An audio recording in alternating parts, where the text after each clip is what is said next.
밤사이 핵심 국제 뉴스를 짚어드리는 아침엔 월드입니다. 오늘도 국제 외교안보 심층 취재를 맡고 있는 안의근 기자 나왔습니다.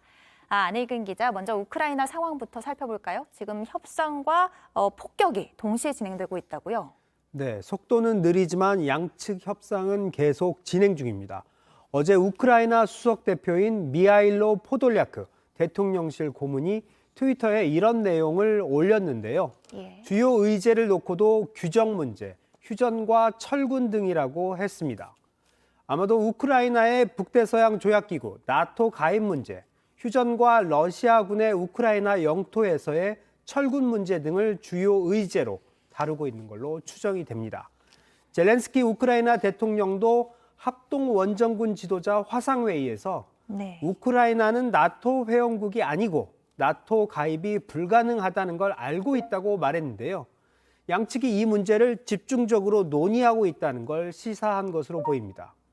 협상 중에도 러시아군의 폭격은 계속되고 있는데요.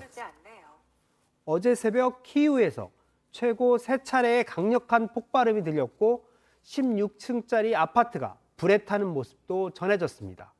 러시아군의 공세가 강화되면서 키이우에는 통행 금지령이 내려지기도 했습니다. 네, 하루빨리 좀 협상이 빨리 이루어지길 바라는 마음입니다. 이번엔 북한 관련 소식인데요. 북한의 대륙간 탄도미사일 발사가 임박했다는 소식에 이 주한미군의 대응도 좀 빨라지고 있다죠? 네, 주한미군이 어제 이례적으로 보도자료를 냈습니다. 북한이 탄도미사일 도발을 해올 경우 이를 요격할 수 있는 패트리어트 등 요격미사일의 전개와 배치 훈련에 관한 내용이었는데요. 북한에 대한 일종의 경고 메시지인 셈입니다. 미군은 또 코브라불로 불리는 특수 정찰기 RC-135S도 동해에 띄웠는데요. 탄도미사일 발사 징후를 사전에 탐지하고 궤적을 추적할 수 있는 기종입니다. 또 탄도미사일의 고도와 속도를 측정하는 리벳 조인트도 서해와 수도권 일대 상공을 비행한 걸로 전해졌습니다. 북한도 대회 선전전을 벌였는데요. 북한 외무성은 홈페이지에 왕이 중국 외교 담당 국무위원의 최근 발언을 소개하면서 미국의 대북 적대시 정책이 제거되지 않는 한 한반도와 지역의 공고한 평화와 안전은 논할 수 없다고 주장했습니다. 네, 그렇군요. 또 마지막 소식, 어떤 소식인가요? 네, 코로나19의 기원이나 숙주로 지목된 동물들 어떤 게 있었죠?